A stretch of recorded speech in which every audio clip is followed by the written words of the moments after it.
Hey everyone, Nathan Nerdarchy here from Nerdarchy for Nerds by Nerds. Today we're going to be talking about our Game Master tips using minor magical items. I'm Ted. And I'm Dave. So what do you mean by minor magic items? Good question. I would say minor magic items for me is when I take something that maybe even inspiration from real life. I'm like, this makes my job easier. Would a mage ever create this?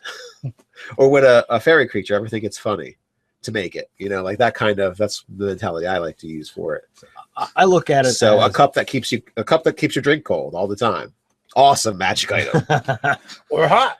Or hot all the time when you want. If it does both, though, it might be too powerful. It might be uncommon at that point. So 500 gold, please. So I look at a concept of minor magic items are things that are going to essentially offer you advantage or interesting things essentially outside of combat. I had a cleric in pretty much the very first campaign that we ran, and a side effect was like it always stayed clean. So if you want to offer up magic items to your players as rewards at really low levels, you can offer up what the game would just consider like a quirk or a feature just as its sole property. You know, and it's like, all right, well, that. I was actually going to say exactly that. Like a minor magic item would be if you go to the quirk and feature section of your DMG and look at it, and it's actually a beneficial thing, like then that would actually be a minor magic item if it only had that. Like basically what you said. You know, so some of the quirk and features affect directly the combat situation. I think some of them gives you +2 initiative. Yeah, one of them does. Yeah, which isn't a super big deal, but every little bit helps. And you can put those things out there as just as like, oh, well, you know, you found a bracelet that does this, and you know, and hey, if it gives you a +1 initiative, whatever. Bracelets of Zoom. You know, I'm looking more along the lines of the things that are going to essentially offer you an advantage or an interesting role-playing mechanic that is just completely outside the spectrum of combat. The charm bracelet that makes woodland creatures follow you around. Yeah, you can't communicate with them. You can't make them do anything. Yeah, but they're just around. They love you. What if you had a sentient, you know, magic item that spoke a language, and in possession of it, you know, you had a language. You know, you could speak that language. So, you know, for the sole purpose of just giving you a language, you now have something to talk to. It might be able to provide, you know, a role-playing diversion. It could be set up in the very beginning of the game, but have specific knowledge that is needed way down the line. So if you wind up keeping it for all this time, you're like, oh, well, you know, now that we've finally gotten to this point here, let me share something with you. Right. Well, I also have an example from one of my early games. What was that? And like I had... it was back in 2nd edition, and Ryan's character was an elven, a half elven. I think it was half elven fighter mage. Okay. And you know, his father was human, his mother was elven, but she had passed away, and she was a wizard or sorceress, and she left him an enchanted spellbook, and he became a magic user, a mage, by learning from the book. The book would have had minor enchantments on it, so it would like produce illusions, and you know, it would talk in his mother's voice, and you know, basically act as the tutor. Nice. It was more like pre-programmed. He couldn't interact with him, but it gave him more than just this is a book to read. Nice. So in game there was no properties to it. It was just his spell book. Specifically, what's really cool about that is that helped that character either overcome a flaw or a situation from their background, or enhance their overall experience. I have a character in my game who's puts on like very obsessed with their physical appearance. They're half orc and they wish they were beautiful. So it's a half orc paladin that just wishes she was a little more pretty. And they found a hat of disguise. Now, hat of disguise, you can do all these cool things with it. It's not definitely not like a minor magic item, but the purpose that she loves the most of it and the thing she actually really cares about is the fact that she would change her face appearance through makeup and other things, and now she doesn't have to because it automatically does it, and it gives her a little plastic surgery feel. So that's what she uses it for. When other people, like the bard, said, "Wait, this is reminding me of something. Try and change into the half elf ranger." And when she was able to do that, they're like, "Wow, this is really cool." But she's like, "Yo, so that's cool. I mean, it's weird to be changing to somebody else. But what I really want it for is for this thing. For makeup. So For I can put makeup. makeup on Yeah, every it was morning. like completely a useless thing, you think, in the game, but for her character, it changes her whole feeling. Again, on the character. ladies, all your hate comments, send them to Nate. Hey, I did not. Useless. She The ladies know that it's not useless to put on your makeup and make it easier. All right. So useless in-game mechanics. Okay. All right. It didn't give her charisma pluses. It didn't do anything for her in that sense. But it made her feel pretty. What more do you need? And that changed how she played her character in a positive way. You know, she was a particular way, and it changed it. So I like minor magic items that kind of overcome little character flaws, or the character themselves thinks it's great, and everyone else is like, "Oh, okay, that's what it does."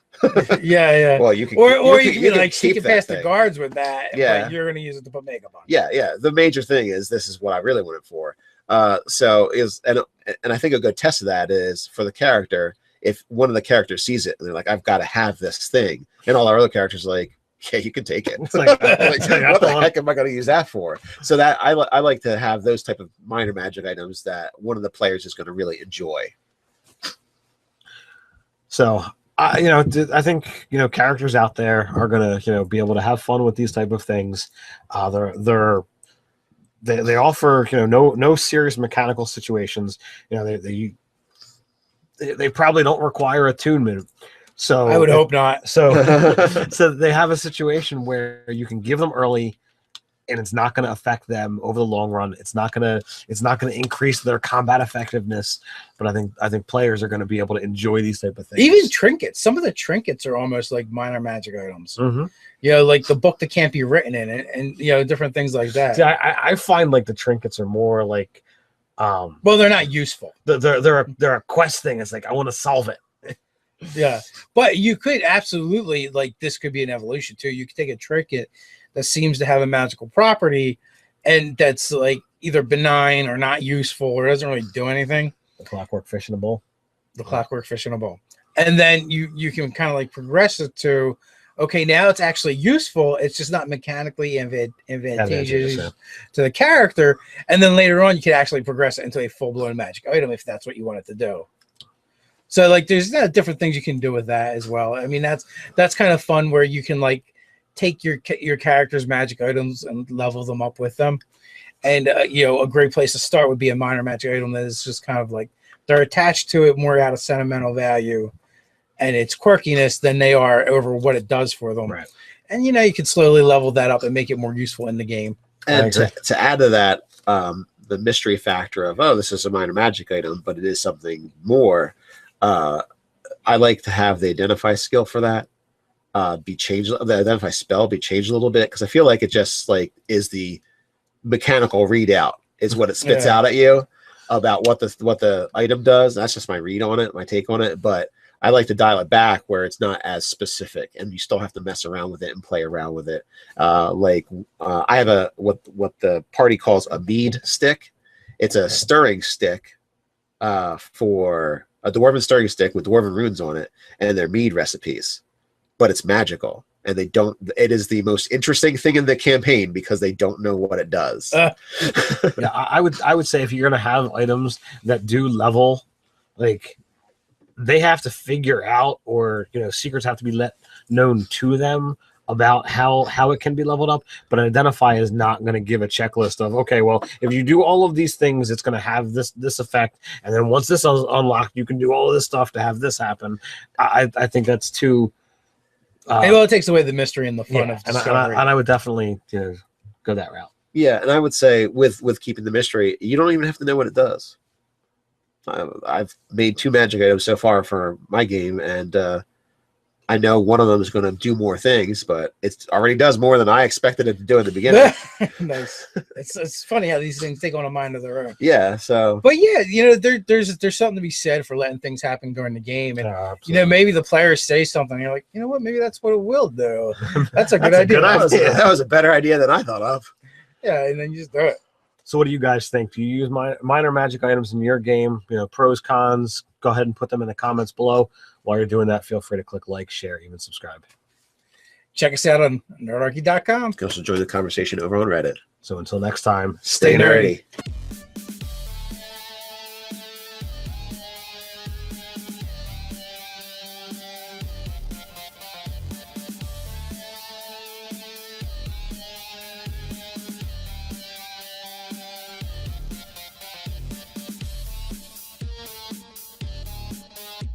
mentality I like to use for it. I look at it So as, a cup that keeps your drink cold all the time. Awesome magic item. Or hot.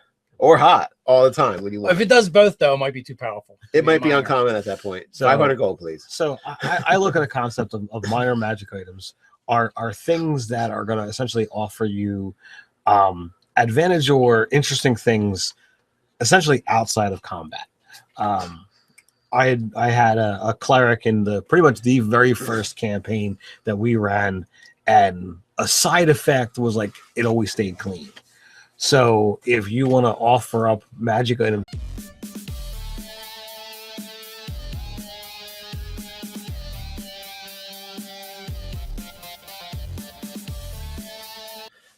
Hey everyone, Nathan Nerdarchy here from Nerdarchy for Nerds by Nerds. Today we're going to be talking about our Game Master tips using minor magical items. I'm Ted.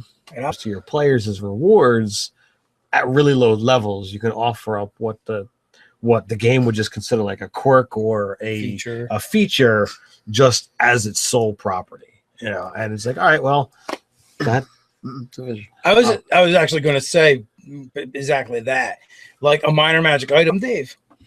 So what do you mean by minor magic items? Good question. I would say minor magic items for me is when I take something that maybe even inspiration from real life. I'm like, this makes my job easier. Would a mage ever create this? Or would a fairy creature ever think it's funny to make it? You know, like that kind of, that's the